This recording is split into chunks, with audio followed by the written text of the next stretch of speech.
Hello, bienvenue les amis dans cette nouvelle vidéo éducative où nous allons parler des gaps en trading. Je suis vraiment très heureux de vous retrouver encore une fois pour vous apporter un plus et pour vous amener toujours à aller de l'avant dans votre carrière de trader. Si vous ne me connaissez pas encore, si c'est pour la première fois que vous êtes sur cette chaîne, je suis Ken Aye, trader particulier, et sur cette chaîne YouTube, je partage gratuitement mes connaissances en trading. Alors, si vous avez envie d'apprendre le trading et de vraiment croître dans votre carrière de trader, je vous invite dès maintenant à cliquer sur le bouton j'aime et à vous abonner à cette page afin de recevoir des notifications à chaque fois où je publierai une nouvelle vidéo éducative. Alors, sans plus tarder, démarrons avec notre vidéo du jour qui parlera en fait des gaps en trading. Alors, peut-être que vous en avez déjà entendu parler, mais je reviens rapidement sur la définition des gaps en trading. Tout d'abord, si vous regardez l'image à ce niveau-ci, vous voyez cet écart, ce creux qui a été créé entre cette bougie et celle-là. C'est ça qu'on va appeler le gap. Donc, le gap est tout simplement un écart haussier ou baissier entre le cours de clôture d'un chandelier et le cours d'ouverture du chandelier suivant. Normalement, comment est-ce que les prix devraient en fait évoluer? Normalement, quand cette bougie clôture, le prix d'ouverture de la bougie suivante doit être pratiquement au même niveau que le prix de clôture de la bougie précédente. Et donc, lorsqu'il n'y a pas en fait ce respect, lorsque le prix d'ouverture de la nouvelle bougie n'est pas au même niveau que le prix de clôture de la bougie précédente, on dit simplement qu'il y a un gap. Et ce gap est tout simplement expliqué par le fait qu'il y a plusieurs ordres. Par exemple, si c'est un gap haussier, comme ce qu'on a eu à ce niveau-ci, cela veut simplement dire qu'il y a plusieurs ordres d'achat qui ont été exécutés en fait dans cet intervalle de temps, donc entre les deux chandeliers, de telle manière en fait qu'il n'y a pas du tout en fait de vendeur pour pouvoir faire contrepartie. Et donc, il n'y a pas de transaction au milieu là, ce qui fait décaler en fait les prix. Et donc, ce vide est une zone dans laquelle on dira tout simplement qu'il n'y a pas eu de transaction. Et c'est ça qu'on va appeler tout simplement le gap.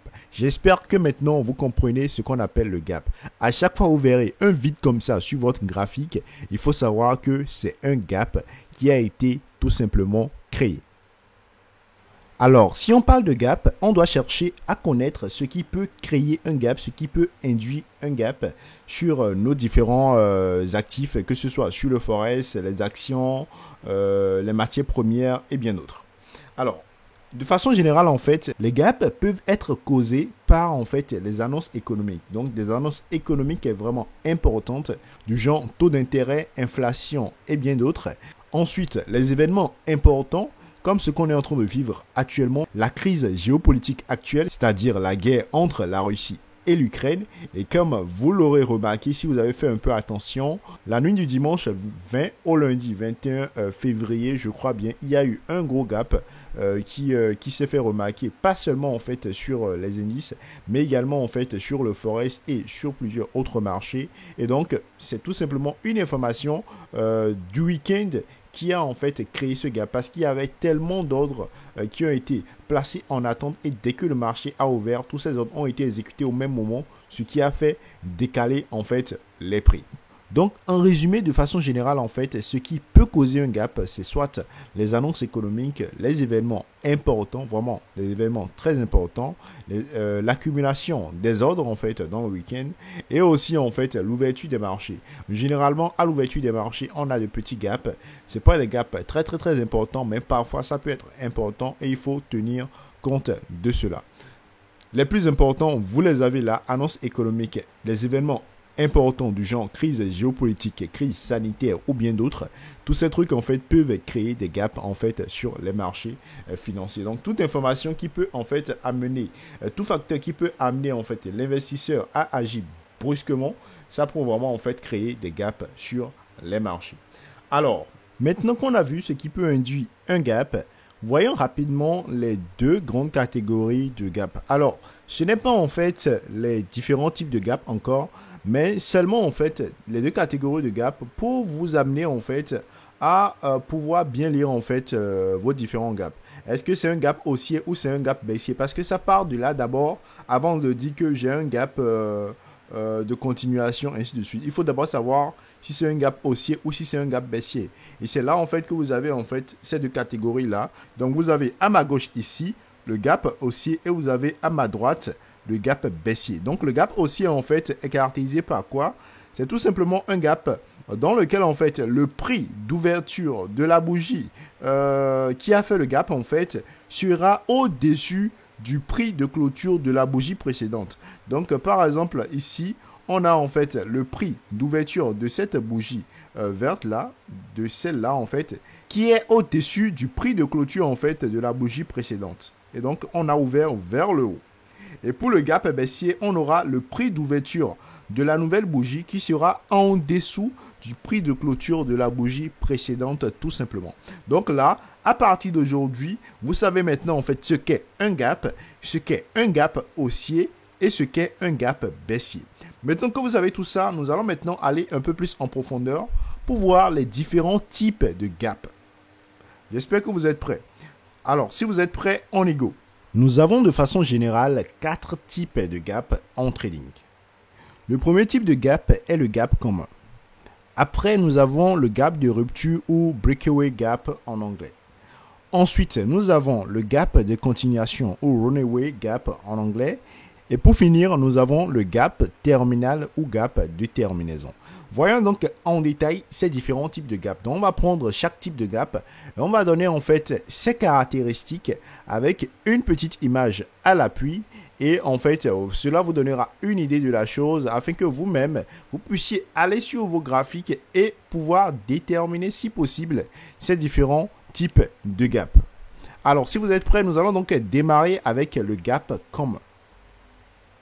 Le gap commun est un gap caractérisé par un écart de prix qui n'est pas vraiment important et ce type de gap est généralement comblé. Quand on dit qu'un gap est comblé, cela veut simplement dire en fait que si jamais en fait on ouvre au-dessus du prix d'ouverture, on finira par revenir sur le prix d'ouverture de la bougie précédente, même si on devait repartir dans le sens opposé. Je vais vous montrer cela un peu plus en détail tout à l'heure quand on sera sur les graphiques. Donc le gap commun en fait c'est un tout petit gap qui en fait n'a pas vraiment d'impact sur les mouvements du prix à moyen et à long terme et ce type de gap est généralement comblé. C'est pas en fait le gap sur lequel nous allons vraiment mettre toute notre attention, mais quand même il faut savoir qu'il y a ce qu'on appelle le gap commun et généralement vous allez retrouver en fait ce type de gap dans les phases de consolidation, de range et même parfois en fait à l'ouverture du marché. Alors il faut préciser ici que les différents types de gap on va les retrouver beaucoup plus souvent sur par exemple les actions d'entreprise et les indices. Sur le forex, on va les retrouver, mais ce sera un peu plus rare, à moins que vous soyez par exemple sur le graphique M1 ou sur du graphique M5. Par contre, quand on ira sur les actions, ce sera beaucoup plus fréquent et on verra beaucoup plus en fait ces différents types de gap. Donc, premièrement, on a le gap commun qui est un tout petit gap en fait qui n'apporte pas vraiment de grosses modifications sur la tendance du marché. Donc, c'est un gap qu'on ne va pas vraiment trader, mais quand même, c'est important en fait de connaître ce type de gap. Après le gap commun, on a le gap de rupture. Le gap de rupture en fait, ou breakaway gap, marque généralement la sortie d'une phase de correction et le début d'une nouvelle tendance qui peut être une tendance haussière pour un gap haussier ou une tendance baissière pour un gap baissier. Et il faut savoir aussi en fait que les gaps de rupture sont souvent accompagnés d'un fort volume. Cela veut dire quoi? Alors tout à l'heure, j'avais oublié de vous montrer en fait pour en fait le gap commun. Donc le gap commun ici, donc ici par exemple sur l'image, vous avez un exemple de gap commun. Voilà, donc 1, 2, 3, ainsi de suite. Donc là, ça c'est un exemple de gap commun. Donc revenons maintenant en fait à notre gap de rupture. Le gap de rupture, comme on l'a dit en fait, ça va être en fait des gaps qui vont marquer en fait la rupture d'une configuration. C'est-à-dire, on était par exemple dans un mouvement haussier et en fait, on crée un gap dans le sens opposé. On crée un gap baissier. Donc cela veut dire quoi? La probabilité est forte en fait que les prix aillent dans le sens opposé. Cela veut dire qu'il y a des vendeurs en fait qui sont venus en masse et qui ont fait décaler le prix. Donc les prix peuvent aller vraiment dans le sens opposé maintenant et c'est ça on va appeler le gap de rupture. Donc les gaps de rupture vont se produire généralement à la sortie d'une phase de correction ou de consolidation et vont induire le début en fait d'une nouvelle tendance. Donc si par exemple vous avez une épaule tête-épaule inversée qui est cassée avec un gap, comme ce qu'on a par exemple en bas ici, donc là c'est une épaule tête-épaule inversée et en fait on a eu le gap de rupture qui a cassé la ligne de coup de notre épaule tête-épaule, alors là, vous savez que ça, en fait, c'est un gap de rupture parce qu'on a cassé une structure et le prix va maintenant probablement aller continuer, en fait, dans le sens, en fait, de ce gap. Les gaps de rupture sont rarement comblés. C'est vraiment rare, en fait, de voir un gap de rupture comblé. C'est vraiment très rare. Et donc, c'est quand même possible en fait d'avoir ça, ce n'est pas impossible, mais il faut simplement savoir que c'est vraiment très rare de voir ça. Même si ça va combler, ça pourrait prendre en fait plusieurs mois ou plusieurs semaines avant de combler. Mais sur le coup, en fait, quand vous voyez ça, il n'y a rien à faire. La probabilité est vraiment très forte que les prix continuent dans le sens en fait de ce gap. Et le gap de rupture est accompagné de forts volumes. Donc, quand il y a des gaps de rupture, quand vous regardez votre volume en bas, vous allez voir en fait qu'il y a plus de volume, plus de liquidité injectée. Et donc, c'est ça qui a vraiment induit en fait ce gap sur ce niveau précis. J'espère que vous avez compris. Alors, après le gap de rupture, on a notre troisième type de gap, le gap de continuation. Le gap de continuation, c'est le gap qu'on va retrouver tout simplement à l'intérieur d'une tendance qui est déjà en cours. Donc, supposons par exemple en fait qu'on était dans une tendance haussière. Les prix sont en train de grimper. Les prix sont en train de grimper et à l'intérieur de notre tendance, en fait, on crée un gap. On crée un gap. Lorsqu'on crée un gap à l'intérieur de notre tendance, on va simplement dire en fait que ce gap est un gap en fait de continuation. Si le mouvement est haussier, on aura en fait un gap haussier de continuation. Et si le mouvement est baissier, on aura un gap baissier de continuation tout simplement.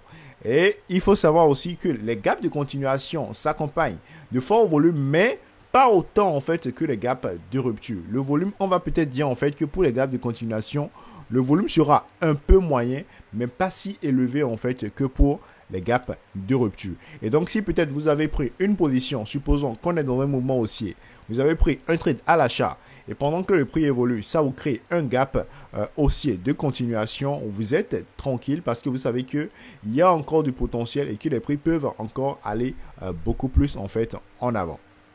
J'espère que vous avez compris.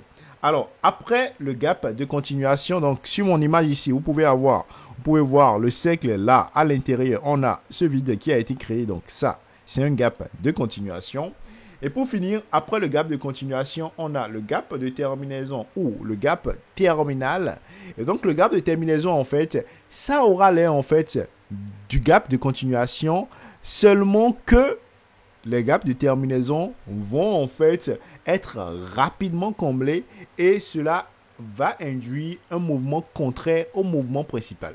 Donc si on était en fait dans un mouvement haussier, dès qu'on aura en fait un gap de terminaison, vous allez voir que quelques instants après, ce gap sera comblé et le prix viendra même en fait casser le gap. Et si jamais le prix franchit le niveau du gap, là, il faut savoir en fait que c'est dead, qu'on ira probablement en fait dans le sens opposé au mouvement principal. Donc, il faut vraiment faire très attention à cela. Il ne faut pas sauter en fait sans vraiment en fait regarder ce qui se passe. Donc, il faut vraiment faire très attention, surtout si vous voulez trader les gaps entre gap de continuation et gap terminal. Il n'y a pas vraiment trop de différence. Au départ, il n'y a pas vraiment trop de différence, mais après, en fait, c'est là la différence se crée.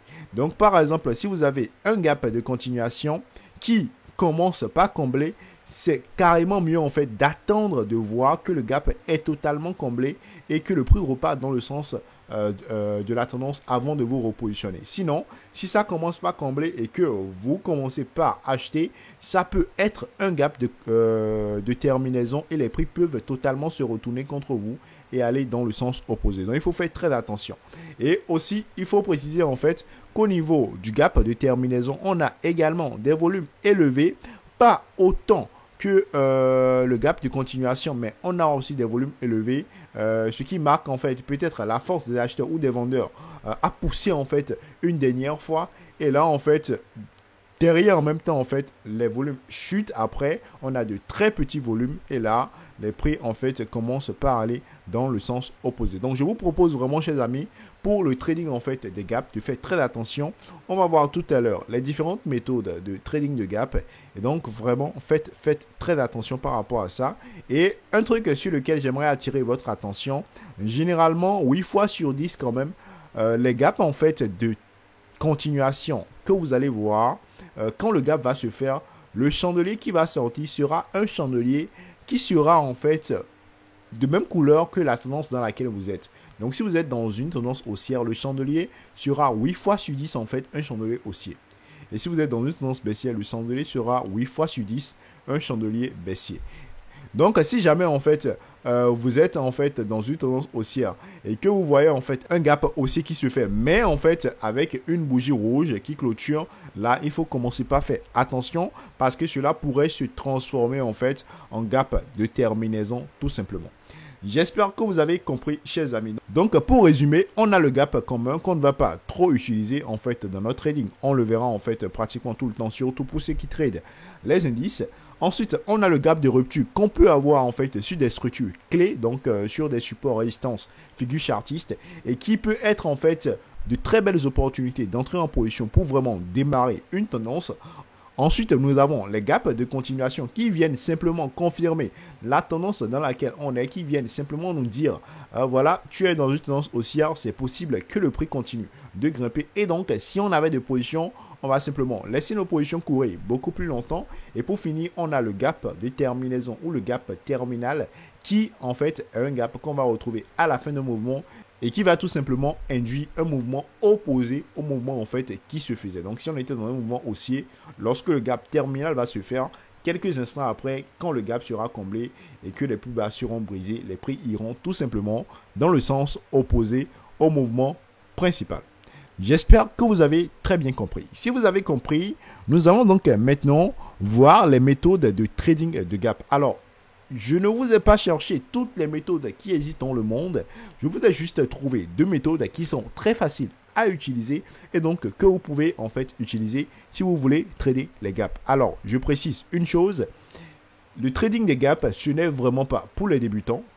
Ce n'est vraiment pas pour les débutants. Il faut vraiment être averti pour ne pas faire du n'importe quoi. Donc, si vous êtes vraiment débutant, je vous invite à attendre, avoir la main, savoir bien pratiquer, savoir bien trader, savoir bien sortir de position quand il faut sortir de position, ne pas laisser vos émotions agir et à ce moment vous allez pouvoir maintenant venir faire du trading de gap. Sinon, si vous commencez pas à faire du trading de gap rapidement, ça peut jouer avec vos émotions et rapidement vous pouvez faire beaucoup d'argent. Donc ça c'est vraiment en fait un avertissement par rapport à la chose. Ce n'est pas pour tout le monde, surtout si vous venez de démarrer le trading. Ce n'est pas pour vous.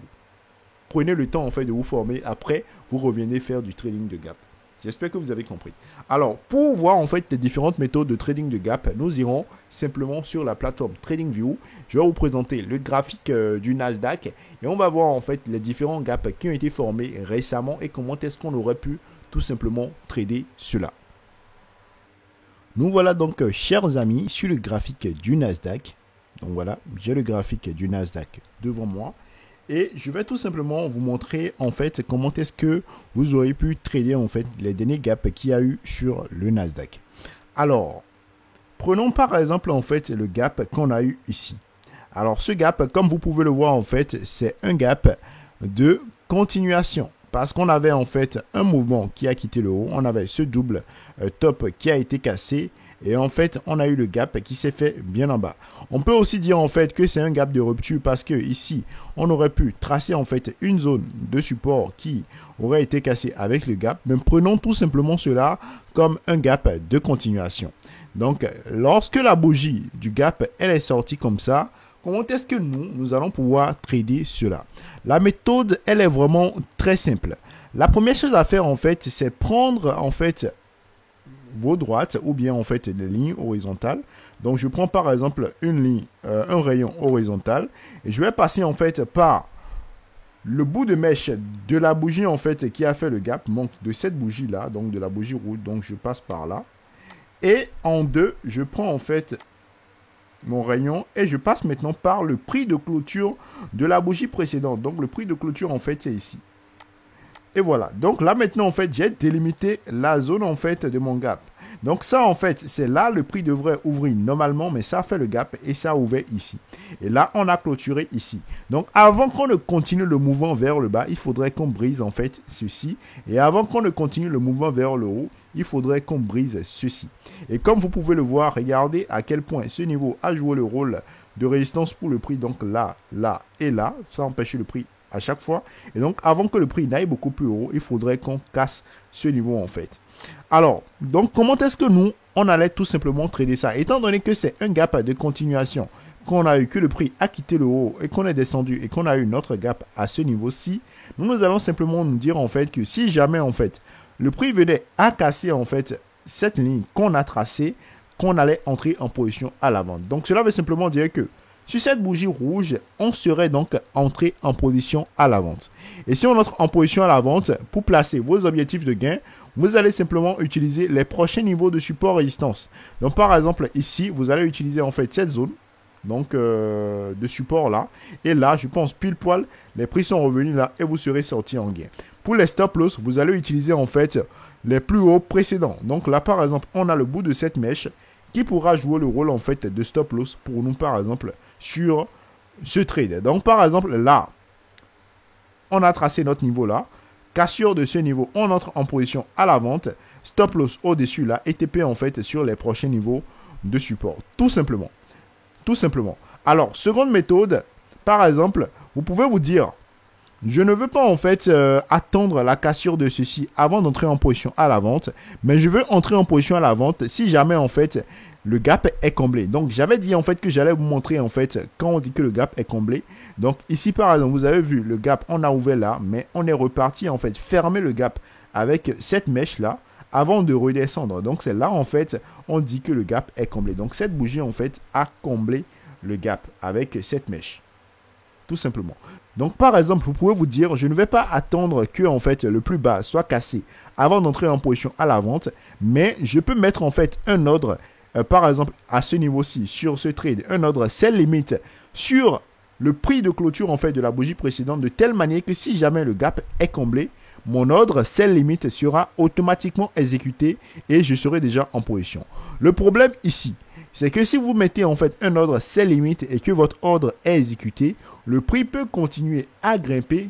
Dans le cas par exemple d'un gap de terminaison, le prix peut continuer à grimper et là, vous risquez de sortir vraiment en perte. Donc c'est vraiment le seul risque à ce niveau-là lorsque vous utilisez en fait ce type d'ordre. Moi, ce que je vous conseille surtout, c'est d'utiliser la première méthode, tracer vos différents niveaux et attendre que cela soit franchi pour simplement entrer en position à la vente. Donc, par exemple, à ce niveau-ci, on a également ce gap qui a été formé. Là, on va parler en fait de gap de terminaison. Donc, on a formé le gap et les prix sont repartis combler en fait automatiquement le gap. On est reparti dans le sens opposé. Mais on peut se dire, par exemple, étant donné qu'on a formé ce gap, je prends le bout de cette mèche et je délimite comme ceci.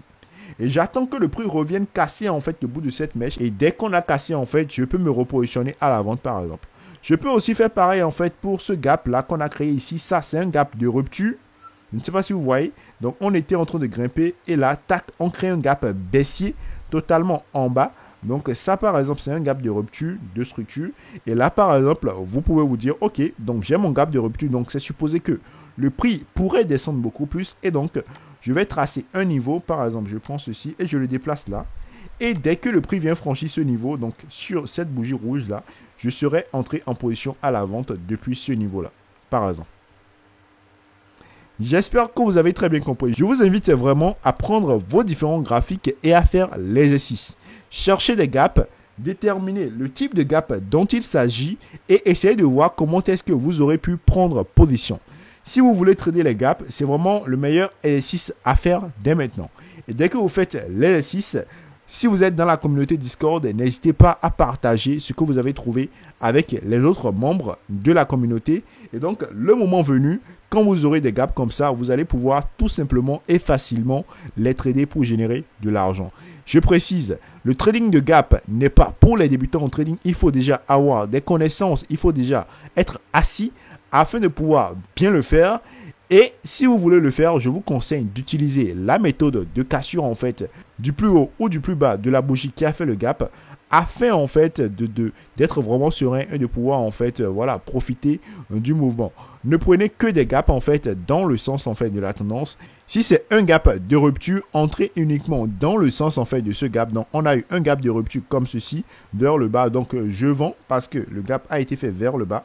Je vais donc vendre. Si c'est un gap de continuation qui a été fait vers le bas, j'attends la clôture en dessous du plus bas de ce gap par exemple et je vends ainsi de suite. Restez toujours dans le sens. J'espère vraiment que vous avez compris. J'espère vraiment que cette vidéo vous a apporté un plus. Ce n'est pas la vidéo la plus pointue sur les gaps en trading, mais je pense déjà qu'avec cette vidéo, vous pouvez maintenant vous défendre face aux gaps en trading. Si vous avez aimé cette vidéo, n'hésitez surtout pas à laisser un like, cela me fera vraiment plaisir, à laisser un commentaire si possible et à partager si vous aimez en fait vos autres collègues qui font du trading, si vous voulez en fait qu'eux aussi comprennent la notion de gap et commencent si possible par les exploiter dans leur trading. Merci beaucoup à vous d'avoir suivi cette vidéo jusqu'à la fin. Ça a vraiment été un plaisir pour moi de partager cela avec vous et j'espère vous retrouver semaine prochaine pour une nouvelle vidéo éducative. Merci et à très vite. Surtout, n'oubliez pas de vous abonner et d'activer la cloche de notification pour recevoir des notifications à chaque fois où je publierai une nouvelle vidéo sur la chaîne. Merci et à très vite.